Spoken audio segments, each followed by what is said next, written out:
అందరికీ నమస్కారం. ఆసరా పెన్షన్కి సంబంధించి చాలామంది కామెంట్ సెక్షన్లలో అడుగుతున్నారు, అన్న కొత్త అప్లికేషన్లకి ఆసరా పెన్షన్ కావచ్చు, చేయూత కావచ్చు ఎప్పుడు ఇస్తారని చెప్పేసి అడుగుతున్నారు. ఈ కొత్త అప్లికేషన్లకి సంబంధించి నిర్ణయం తీసుకోవాలి అంటే మిత్రులందరూ చిన్న ఆలోచన చేయండి. ఇప్పుడు రాష్ట్ర ప్రభుత్వం దేనికి కూడా గ్రీన్ సిగ్నల్ ఇవ్వడానికి కానీ పథకాన్ని ప్రారంభించడానికి కానీ అవకాశం లేదు. కాబట్టి ఈ నిర్ణయాలన్నీ కూడా మే చివరిలో లేదా జూన్ నెల మాసం ఎండింగ్లలో చేయడానికి ఆస్కారం ఉంది. ఇప్పుడు ఎన్నికల కోడ్ ఉన్న సందర్భంగా ఇవి ఆసరా పెన్షన్లు చేయడానికి ఆస్కారం లేదు. కాబట్టి ఇప్పుడు ఏదైతే మీకు పెన్షన్లు 3,000, 2,000 వస్తున్నాయో అవి 4,000 రూపాయలను రాష్ట్ర ప్రభుత్వం రాబోయే జూన్ నెలలో ఇచ్చే అవకాశాలు అయితే అవుపిస్తున్నాయి.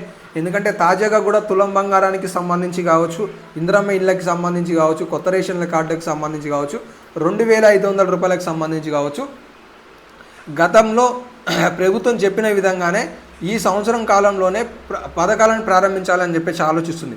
కాబట్టి ఎన్నికల కోడ్ అనంతరం ఇవి ఉండబోతున్నాయి.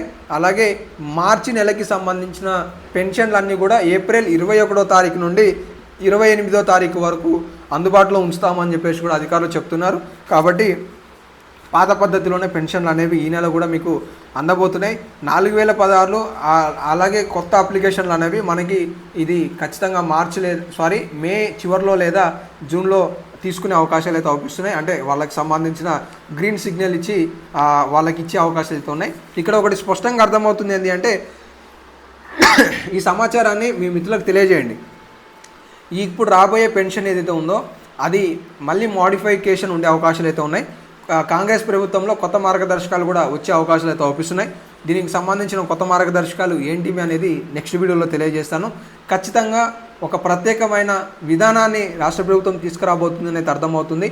ఆసరా పెన్షన్ కాకుండా చేయూత పెన్షన్ పొందే వారందరికీ కూడా ప్రత్యేకమైన ఒక ఐడి కార్డ్ని రాష్ట్ర ప్రభుత్వం అందించబోతుంది. ఇందులో ప్రభుత్వ ఉద్యోగం చేస్తున్న వారు కావచ్చు, లేకపోతే ఆల్రెడీ రైతు బంధు పొందుతున్న వారు కావచ్చు, లేదంటే 2,500 రూపాయలు పొందుతున్న వారు కావచ్చు, వీళ్ళకి అవకాశాలు లేకుండా కానీ లేదంటే సంబంధిత లింకప్పులు కానీ ఉండే అవకాశాలు అయితే అవుపిస్తున్నాయి. సో ఏదైనా అప్డేట్ వస్తే తెలియజేస్తాను. తాజాగా మీరు అడిగిన కామెంట్స్ అన్నిటికీ కూడా ఇన్ఫర్మేషన్ వచ్చింది అనుకుంటున్నాను. ఇలాంటి లేటెస్ట్ అప్డేట్లు మిస్ కావద్దు అనుకుంటే ఛానల్ని సబ్స్క్రైబ్ చేసుకుని ఫాలో అవుతుండండి. ధన్యవాదాలు.